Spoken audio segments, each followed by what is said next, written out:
নৈৰ বুকুত উটি গৈছে জীৱনৰ সমল দৃশ্যসমূহ বেদনাদায়ক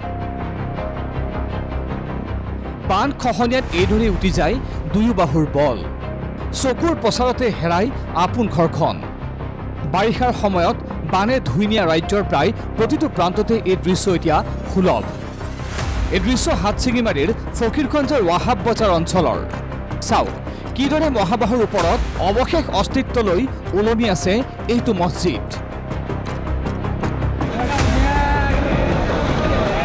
ব্ৰহ্মপুত্ৰৰ খহনীয়াই কালৰূপ লৈ এইদৰে এফালৰ পৰা গ্ৰাস কৰি আনিছে ঘৰ দুৱাৰ দোকান পোহাৰ বাট পথ যাৰ প্ৰকোপত দিশহাৰা এতিয়া স্থানীয় ৰাইজ মছজিদ জাহ গ'ল আৰু মাগৰিব নামাজৰ ঠিক সময়ত মছজিদ খহনীয়াৰ বুকুত বিলীন হৈ গ'ল কোবাল হতে উটুৱাই লৈ গ'ল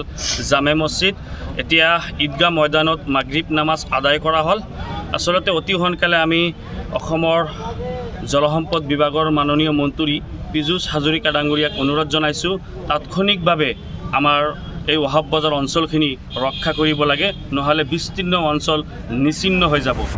হাতছিঙিমাৰীৰ পাছত চাওক শোণিতপুৰৰ খহনীয়া জৰ্জৰ পৰিস্থিতি জিলাখনৰ বৰচলা বিধানসভা সমষ্টিৰ অন্তৰ্গত বচা শিমলুত এইদৰে ব্ৰহ্মপুত্ৰৰ খহনীয়াই লৈছে কালৰূপ খহনীয়াৰ কবলত উচন বহু পৰিয়ালৰ ঘৰ দুৱাৰ পানীত জাহ গৈছে ৰাস্তা ঘাট শ শ বিঘা খেতি পথাৰ কিন্তু ইমানৰ পাছতো জনপ্ৰতিনিধি কিংবা বিভাগীয় কৰ্তৃপক্ষৰ কোনো গুৰুত্ব নোপোৱাত ক্ষুব্ধ হৈ পৰিছে খহনীয়াগ্ৰস্ত ৰাইজ আমাৰ এইটো গৰাখহনীয়াত হোৱাত বহুত মানুহ আছিলে তাৰ পৰা ইয়াৰ উঠিব যোৱা হৈ গ'ল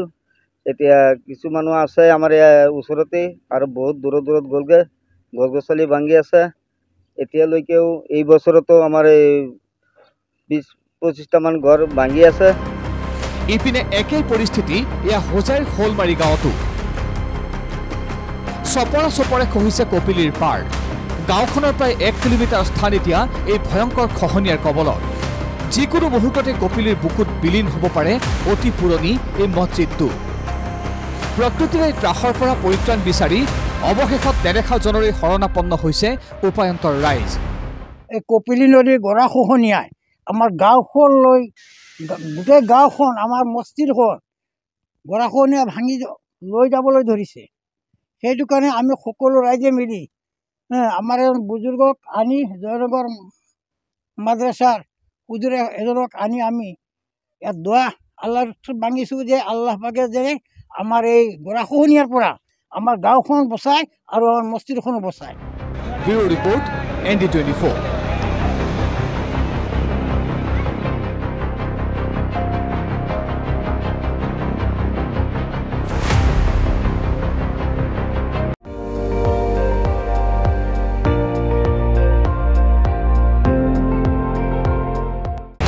আপুনি চাই আছে ND24 সৰ্বশ্ৰেষ্ঠ নহয় সৰ্বোত্তমৰ দৌৰত